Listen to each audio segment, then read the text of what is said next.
আসসালামু আলাইকুম রহমতুল্লাহ। প্রিয় ভিউয়ার্স, সালামের উত্তর দেওয়া ওয়াজিব, তাই সকলেই কমেন্ট বক্সে সালামের উত্তর দিয়ে যাবেন। সম্মানিত ভিউয়ার্স, ভিডিওটি ভালো লাগলে, ভিডিওটির দ্বারা উপকৃত হলে ভিডিওতে লাইক করে আমিন লিখে কমেন্ট করবেন। তারপর ভিডিওটি শেয়ার করে চ্যানেলটি সাবস্ক্রাইব করে আমাদের পাশে থাকবেন। সম্মানিত ভিউয়ার্স, আজকের ভিডিওটি খুবই গুরুত্বপূর্ণ একটি ভিডিও। আজকের ভিডিওতে আলোচনা করব এমন 7টি আমল সম্পর্কে, যে আমলগুলো করিলে আল্লাহ তাআলা আপনার জীবনের সকল বিপদ আপদ, বালা মুসিবত, দুঃখ কষ্ট, দুশ্চিন্তা দূর করে দিবেন ইনশাআল্লাহ। আপনি দুঃখে কষ্টে যদি আপনার পিঠ দেয়ালে ঠেকে যায়, তারপরেও আল্লাহ তাআলা আপনার সেই দুঃখ দূর করে দিবেন ইনশাআল্লাহ। সম্মানিত ভিউয়ার্স, কোন 7টি আমল করিলে আল্লাহ তাআলা আপনার জীবনের সকল বিপদ আপদ, বালা মুসিবত, দুঃখ কষ্ট, দুশ্চিন্তা দূর করে দিবেন, সেই 7টি আমল সম্পর্কে জানতে চাইলে ভিডিওটি স্কিপ না করে সম্পূর্ণ ভিডিওটি দেখতে থাকুন। সম্মানিত ভিউয়ার্স, 7টি আমলের মধ্য থেকে প্রথম আমলটি হচ্ছে ইস্তেগফার। সম্মানিত ভিউয়ার্স, এমন কিছু বিশেষ ইস্তেগফার রয়েছে, যদি আপনি এই ইস্তেগফারগুলি পাঠ করেন, তাহলে আল্লাহ তাআলা আপনার সকল দুঃখ কষ্ট, বিপদ আপদ, বালা মুসিবত দূর করে দিবেন। এমনকি আপনার যদি দুঃখে কষ্টে পিঠ দেয়ালে ঠেকে যায়, তারপরেও আল্লাহ তাআলা আপনার সেই দুঃখ কষ্ট দূর করে দিবেন ইনশাআল্লাহ। সম্মানিত ভিউয়ার্স, প্রথমে আমরা ইস্তেগফার পাঠ করার কিছু গুরুত্ব ও ফজিলত সম্পর্কে কোরআন এবং হাদিস থেকে জেনে নিব ইনশাআল্লাহ। আল্লাহ তাআলা পবিত্র কোরআনে বলেন, ইল্লা মান তাবা ওয়া আমানা ওয়া আমিলা আমালান সালিহা ফাউলাইকা ইউবাদদিলুল্লাহু সাইয়্যাতিহিম হাসানাত ওয়া কানাল্লাহু গফুরার রহিমা। অর্থ, তবে যে ব্যক্তি তাওবা করে, ঈমান আনে এবং সৎকর্ম করে, পরিণামে আল্লাহ তাআলা তার পাপগুলোকে নেকি দ্বারা পরিবর্তন করে দেন। সুবহানাল্লাহ, আল্লাহু আকবার। আল্লাহ তাআলা অতি ক্ষমাশীল ও পরম দয়ালু। সূরা ফুরকান আয়াত নং 70। সম্মানিত ভিউয়ার্স, কোনো ব্যক্তি যদি আল্লাহর সন্তুষ্টির জন্যে, আল্লাহর ভয়ে আল্লাহ তাআলার কাছে ক্ষমা প্রার্থনা করে, তাওবা ইস্তেগফার করে, তাহলে আল্লাহ তাআলা তার গুনাহগুলিকে নেকি দ্বারা পরিবর্তন করে দিবেন ইনশাআল্লাহ।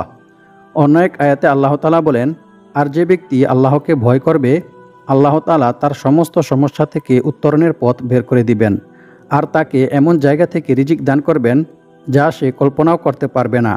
অর্থাৎ তার ধারণার বাইরে থেকে আল্লাহ তাআলা তার রিজিকের ব্যবস্থা করে দিবেন। আর যে ব্যক্তি আল্লাহর উপর ভরসা করবে, তার জন্য তিনিই যথেষ্ট হবেন। নিশ্চয়ই আল্লাহ তাআলা তার সমস্ত ইচ্ছা পূরণ করবেনই। সুবহানাল্লাহ, আল্লাহু আকবার। সূরা তালাক আয়াত নং 2 থেকে 3। সম্মানিত ভিউয়ার্স, আল্লাহ তাআলাকে ভয় করার অন্যতম মাধ্যম হচ্ছে তাওবা ইস্তেগফার করা, ক্ষমা প্রার্থনা করা। যদি কোনো ব্যক্তি গুনাহ করার পর আল্লাহর ভয়ে, আল্লাহর আযাবের ভয়ে আল্লাহ তাআলার কাছে তাওবা ইস্তেগফার করে, ক্ষমা প্রার্থনা করে, তাহলে আল্লাহ তাআলা তার সমস্ত দুশ্চিন্তা, বিপদ আপদ, বালা মুসিবত দূর করে দিবেন এবং আল্লাহ তাআলা তাকে গায়বীভাবে রিজিকের ব্যবস্থা করে দিবেন। সুবহানাল্লাহ। আর সর্ব অবস্থায়, সবসময় বিপদে আপদে, বালা মুসিবতে, দুঃখে কষ্টে সবসময় যদি কোনো ব্যক্তি আল্লাহ তাআলার উপর ভরসা করে, তাহলে তার জন্য তিনিই যথেষ্ট হবেন। আল্লাহ তাআলা তার মনের সকল ইচ্ছা পূরণ করবেন ইনশাআল্লাহ। অন্য এক আয়াতে আল্লাহ তাআলা বলেন, আমি অবশ্যই ক্ষমাশীল তার প্রতি, যে ব্যক্তি তাওবা করে, ঈমান আনে, সৎকর্ম করে ও সৎ পথে অবিচল থাকে।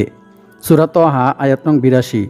সম্মানিত ভিউয়ার্স, মানব জাতিকে শিক্ষা দেওয়ার জন্য আল্লাহ তাআলা বলেন, তুমি তোমার প্রতিপালকের প্রশংসা সহ তার পবিত্রতা ও মহিমা ঘোষণা করো এবং তার কাছে ক্ষমা প্রার্থনা করো। নিশ্চয়ই তিনি তাওবা কবুলকারী। সূরা নাসর আয়াত নং 3। সম্মানিত ভিউয়ার্স, তাওবা ইস্তেগফার পাঠ করা সম্পর্কে রাসূল সাল্লাল্লাহু আলাইহি ওয়াসাল্লাম বলেছেন, নিশ্চয়ই আল্লাহ তাআলা বান্দার তাওবা কবুলের জন্য পশ্চিম দিকে একটি দরজা খোলা রেখেছেন, যার প্রশস্ততা হচ্ছে 70 বছরের পথ। সূর্য পশ্চিম দিকে উদয় না হওয়া পর্যন্ত, অর্থাৎ কিয়ামত পর্যন্ত এ দরজা বন্ধ করা হবে না। সুবহানাল্লাহ। তিরমিজি শরীফ হাদিস নং 3536। সম্মানিত ভিউয়ার্স, অন্যান্য নবীদের সময় এরকম নিয়ম ছিল যে ওই নবীদের জন্য নির্দিষ্ট একটি স্থানে কিংবা নির্দিষ্ট একটি সময়ে তাওবা করতে হতো। কিন্তু শেষ নবীর উম্মত হিসেবে আল্লাহ তাআলা আমাদেরকে এমন সুযোগ সুবিধা দিয়েছেন, এমন মর্যাদা দিয়েছেন যে আমরা যখনই, যে সময়, যে অবস্থাতেই, যে স্থানে থেকেই আল্লাহ তাআলার কাছে তাওবা ইস্তেগফার করব, আল্লাহ তাআলা সাথে সাথে আমাদের তাওবা ইস্তেগফার কবুল করে নেবেন। সুবহানাল্লাহ, আল্লাহু আকবার। সম্মানিত ভিউয়ার্স, এর চাইতে বড় নিয়ামত আমাদের জন্য আর কি হতে পারে। তাই আমরা সর্ব অবস্থায়, সব সময় আল্লাহ তাআলার কাছে ক্ষমা প্রার্থনা করব, তাওবা ইস্তেগফার করব। সম্মানিত ভিউয়ার্স, তাওবা ইস্তেগফার পাঠ করলে যে আল্লাহ তাআলা কি পরিমাণ খুশি হয় তা আপনি চিন্তাও করতে পারবেন না। রাসূল সাল্লাল্লাহু আলাইহি ওয়াসাল্লাম বলেন, মরুভূমিতে হারিয়ে যাওয়া উট খুঁজে পেয়ে উটের মালিক যতটা খুশি হয় যখন কোনো গুনাহগার বান্দা আল্লাহ তাআলার কাছে তাওবা করে, তখন আল্লাহ তাআলা এর চাইতে বেশি খুশি হন। সুবহানাল্লাহ, আল্লাহু আকবার। বুখারী শরীফ হাদিস নং 6309। অপর এক হাদিসে বলা হয়েছে, হযরত আবু হুরায়রা রাদিয়াল্লাহু তাআলা আনহু থেকে বর্ণিত, তিনি বলেন, আমি রাসূল সাল্লাল্লাহু আলাইহি ওয়াসাল্লামকে বলতে শুনেছি, রাসূল সাল্লাল্লাহু আলাইহি ওয়াসাল্লাম বলেন, আল্লাহর শপথ, আমি প্রতিদিন আল্লাহ তাআলার কাছে 70 বারের অধিক তাওবা ইস্তেগফার পাঠ করি। সুবহানাল্লাহ। বুখারী শরীফ হাদিস নং 6307। অন্য এক হাদিসে রাসূল সাল্লাল্লাহু আলাইহি ওয়াসাল্লাম ইস্তেগফারের প্রতি উৎসাহ দিয়ে বলেন, হে লোক সকল, তোমরা আল্লাহর কাছে বেশি বেশি তাওবা ইস্তেগফার পাঠ করো, কারণ আমি নিজেও দৈনিক 100 বার তাওবা ইস্তেগফার পাঠ করি। সুবহানাল্লাহ, আল্লাহু আকবার। সম্মানিত ভিউয়ার্স, একটু চিন্তা করে দেখুন, যে নবী সাল্লাল্লাহু আলাইহি ওয়াসাল্লামের একটি সগীরা গুনাহ পর্যন্ত ছিল না, সেই নবী সাল্লাল্লাহু আলাইহি ওয়াসাল্লাম যদি দৈনিক 100 বার তাওবা ইস্তেগফার পাঠ করে থাকে, তাহলে আমাদের দৈনিক কতবার তাওবা ইস্তেগফার পাঠ করা উচিত? আল্লাহু আকবার। সম্মানিত ভিউয়ার্স, তাওবা ইস্তেগফার পাঠ করলে যে শুধু গুনাহ মাফ হয় এমনটা নয়, বরং তাওবা ইস্তেগফার পাঠ করিলে আল্লাহ তাআলা বান্দাকে অনেক পুরস্কার দান করেন।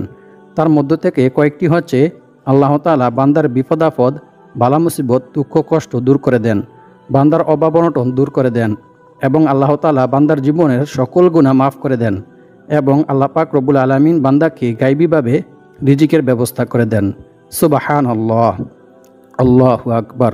অন্য এক হাদিসে বলা হয়েছে, রাসূল সাল্লাল্লাহু আলাইহি ওয়াসাল্লাম বলেন, যার আমলনামায় ইস্তেগফার অধিক সংখ্যায় পাওয়া যাবে তার জন্য রইল সুসংবাদ। সুবহানাল্লাহ, আল্লাহু আকবার।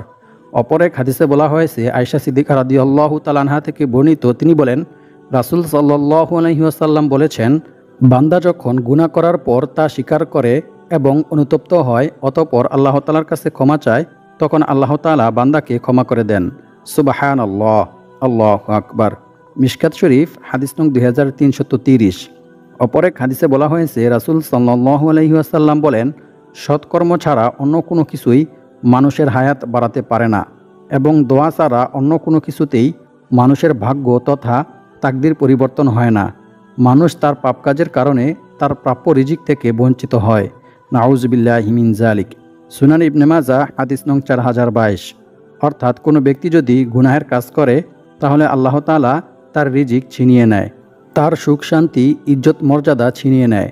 আর যখন কোনো ব্যক্তি আল্লাহ তাআলার কাছে তাওবা ইস্তেগফার করে, ক্ষমা প্রার্থনা করে, তখন আল্লাহ তাআলা তার রিজিক বৃদ্ধি করে দেয়, তার মান সম্মান মর্যাদা বৃদ্ধি করে দেন, এবং আল্লাহ পাক রব্বুল আলামিন তার সকল বিপদ আপদ, বালা মুসিবত দূর করে দিয়ে তাকে শান্তি দান করেন।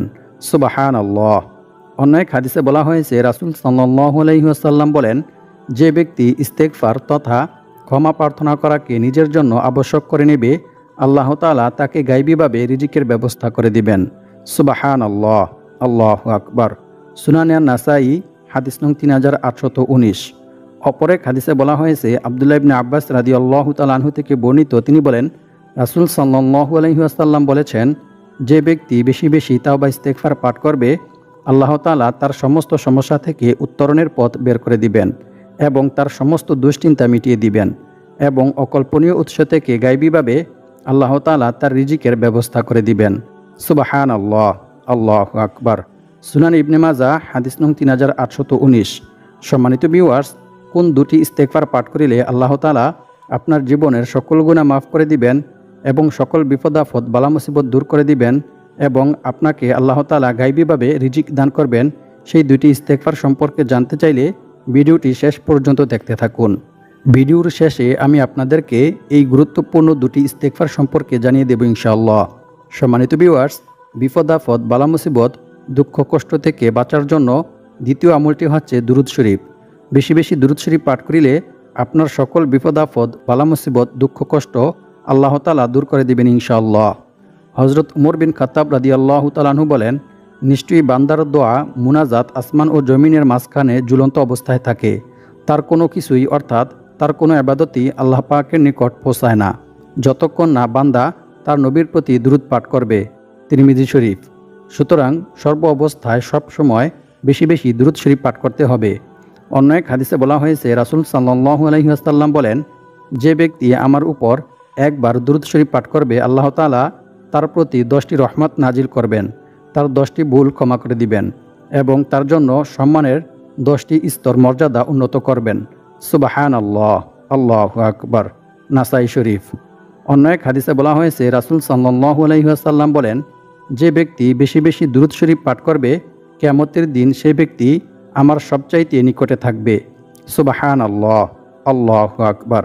অপর এক হাদিসে বলা হয়েছে, রাসূল সাল্লাল্লাহু আলাইহি ওয়াসাল্লাম বলেন, যে ব্যক্তি আমার উপর সকাল সন্ধ্যা 10 বার দুরূদ শরীফ পাঠ করবে, তার জন্য কিয়ামতের দিন আমার সুপারিশ নসিব হবে। সুবহানাল্লাহ, আল্লাহু আকবার। মাজমুয়ে জাওয়ায়েদ, হাদিস নং 17022। সম্মানিত ভিউয়ার্স, দুরূদ শরীফ পাঠ করার অসংখ্য অগণিত ফজিলত রয়েছে। এছাড়াও বিভিন্ন সময়ে বেশি বেশি দুরূদ শরীফ পাঠ করতে বলা হয়েছে। তার মধ্য থেকে একটি হচ্ছে জুমার দিনে। জুমার দিনে বেশি বেশি দুরূদ শরীফ পাঠ করিলে রাসূল সাল্লাল্লাহু আলাইহি ওয়াসাল্লামের সুপারিশ নসিব হবে। সুবহানাল্লাহ। সম্মানিত ভিউয়ার্স, এছাড়াও আরও একটি বিশেষ দুরূদ শরীফের কথা বলা হয়েছে, যে দুরূদ পাঠ করিলে স্বয়ং রাসূল সাল্লাল্লাহু আলাইহি ওয়াসাল্লাম কিয়ামতের দিন আপনার হাত ধরে আপনাকে জান্নাতে পৌঁছে দিবেন। সুবহানাল্লাহ, আল্লাহু আকবার। এবং এই দুরূদ পাঠ করিলে আপনার জন্য জান্নাত ওয়াজিব হয়ে যাবে। আবু সাঈদ খুদরি রাদিয়াল্লাহু তাআলা আনহু থেকে বর্ণিত, তিনি বলেন, রাসূল সাল্লাল্লাহু আলাইহি ওয়াসাল্লাম বলেছেন, যে ব্যক্তি এই দুরূদ 3 বার পাঠ করবে, তার জন্য জান্নাত ওয়াজিব হয়ে যাবে। সুবহানাল্লাহ। দুরূদটি হচ্ছে, রাদিতু বিল্লাহি রাব্বাও ওয়া বিল ইসলামি দীনাও ওয়া বি মুহাম্মাদিন সাল্লাল্লাহু আলাইহি ওয়াসাল্লাম নাবিয়্যান ওয়া রাসূলা। অর্থ, আমি আল্লাহকে রব, ইসলামকে দিন এবং মুহাম্মদ সাল্লাল্লাহু আলাইহি ওয়াসাল্লামকে রাসূল হিসেবে পেয়ে সন্তুষ্ট হয়েছি। মুসলিম শরীফ, হাদিস নং 1884। অন্য এক হাদিসে বলা হয়েছে, রাসূল সাল্লাল্লাহু আলাইহি ওয়াসাল্লাম বলেন, যে ব্যক্তি সকালে এই দুরূদ পাঠ করবে, আমি তার হাত ধরে কিয়ামতের দিন তাকে জান্নাতে পৌঁছে দেব। সুবহানাল্লাহ, আল্লাহু আকবার। মুজামুল কাবির, হাদিস নং 355। অন্য এক হাদিসে বলা হয়েছে, রাসূল সাল্লাল্লাহু আলাইহি ওয়াসাল্লাম বলেন, যে ব্যক্তি সকাল বিকেল 3 বার এই দুরূদ পাঠ করবে, কিয়ামতের দিন আল্লাহ তাআলা তার নেকি বৃদ্ধির মাধ্যমে তাকে সন্তুষ্ট করবেন। সুবহানাল্লাহ, আল্লাহু আকবার। তিরমিজি শরীফ, 2য় নং খণ্ড, 176 পৃষ্ঠা। সম্মানিত ভিউয়ার্স, দুরূদ শরীফ পাঠ করার অসংখ্য অগণিত ফজিলতের মধ্য থেকে এই দুরূদটি হচ্ছে অন্যতম। তাই আমাদেরকে সবসময় এই দুরূদটি বেশি বেশি পাঠ করতে হবে। সম্মানিত ভিউয়ার্স, বিপদ আপদ, বালা মুসিবত, দুঃখ কষ্ট থেকে বাঁচার জন্য 3 নং আমলটি হচ্ছে দোয়া করা। বেশি বেশি আল্লাহ তাআলার কাছে দোয়া করতে হবে। আর অবশ্যই দোয়া করার পূর্বে এবং পরে দুরূদ শরীফ পাঠ করতে হবে, কারণ দুরূদ শরীফ পাঠ না করলে সেই দোয়া আল্লাহর দরবারে কবুল হয় না। সম্মানিত ভিউয়ার্স, দোয়াকে ইবাদতের মগজ বা মূল বলা হয়েছে। তাই আমাদেরকে অবশ্যই আল্লাহ তাআলার কাছে বেশি বেশি দোয়া করতে হবে। সর্ব অবস্থায় সব সময় আল্লাহ তাআলার কাছে সাহায্য পেতে চাইলে অবশ্যই দোয়া করতে হবে, কারণ দোয়াই একমাত্র মানুষের ভাগ্য পরিবর্তন করতে পারে এবং আল্লাহর সিদ্ধান্তকে বদলাতে পারে। তাই অবশ্যই আমাদেরকে বেশি বেশি দোয়া করতে হবে। রাসূল সাল্লাল্লাহু আলাইহি ওয়াসাল্লাম বলেন, দোয়াই হচ্ছে ইবাদতের মগজ বা মূল। তিরমিজি শরীফ, হাদিস নং 3293। সম্মানিত ভিউয়ার্স, ইবাদত একটি ব্যাপক অর্থবোধক শব্দ। দোয়া যে ইবাদত, এতে কোনো সন্দেহ নেই। দোয়া সম্পর্কে রাসূল সাল্লাল্লাহু আলাইহি ওয়াসাল্লাম আরও বলেন, আল্লাহর নিকট বান্দার দোয়া অপেক্ষা অধিক মূল্যবান জিনিস আর কিছুই নেই। সুবহানাল্লাহ। তিরমিজি শরীফ, হাদিস নং 3292। এছাড়াও আল্লাহ তাআলা পবিত্র কোরআনের মধ্যে বলেন, ওয়াকালা রাব্বুকুম উদউনি আস্তাজিব লাকুম ইন্নাল্লাযীনা ইস্তাকবিরুনা আন ইবাদাতি সায়াদখুলুনা জাহান্নামা দাখিরিন। অর্থ, আল্লাহ তাআলা বলেন, তোমরা আমাকে ডাকো, আমি তোমাদের ডাকে সাড়া দেব, দোয়া কবুল করব। নিশ্চয়ই যারা অহংকার বশত আমার ইবাদত থেকে মুখ ফিরিয়ে নেয়, অর্থাৎ আমার কাছে দোয়া করে না, তারা লাঞ্ছিত হয়ে জাহান্নামে প্রবেশ করবে। নাউযু বিল্লাহি মিন যালিক। সূরা মুমিন, আয়াত নং 40। সম্মানিত ভিউয়ার্স, তাই সর্ব অবস্থায় সব সময় বেশি বেশি আল্লাহ তাআলার কাছে দোয়া করতে হবে। এছাড়াও এক হাদিসে রাসূল সাল্লাল্লাহু আলাইহি ওয়াসাল্লাম বলেন, যে ব্যক্তি আল্লাহ তাআলার কাছে দোয়া করে না, আল্লাহ তাআলা তার উপর রাগান্বিত হন। নাউযু বিল্লাহি মিন যালিক। তাই আমাদেরকে আল্লাহর কাছে বেশি বেশি দোয়া করতে হবে। বিপদ আপদ বালা মুসিবত দুঃখ কষ্ট থেকে মুক্তি পাওয়ার 4 নং আমলটি হচ্ছে দোয়া ইউনুস। দোয়া ইউনুস পাঠ করিলে, দোয়া ইউনুস পাঠ করে আল্লাহ তাআলার কাছে এর উসিলায় দোয়া করিলে আল্লাহ তাআলা বান্দার দোয়া কবুল করেন এবং বান্দা এর উসিলায় আল্লাহ তাআলার কাছে যা চান আল্লাহ তাআলা বান্দাকে তাই দান করেন। মিশকাত শরীফ হাদিস নং 2292। দোয়া ইউনুস হচ্ছে লা ইলাহা ইল্লা আনতা সুবহানাকা ইন্নী কুনতু মিনাজ জালিমিন।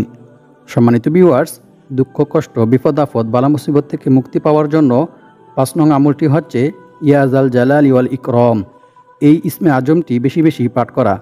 এই ইসমে আজমের উসিলায় আল্লাহ তাআলার কাছে দোয়া করিলে বা আল্লাহ তাআলার কাছে কিছু চাইলে আল্লাহ তাআলা বান্দার দোয়া কবুল করেন এবং আল্লাহ তাআলার কাছে কিছু চাইলে আল্লাহ তাআলা বান্দাকে তা দান করেন। তাই অবশ্যই ইসমে আজমের উসিলায় আল্লাহ তাআলার কাছে দোয়া করতে হবে এবং বেশি বেশি ইসমে আজম পাঠ করতে হবে। সুনানে তিরমিজি হাদিস নং 3544।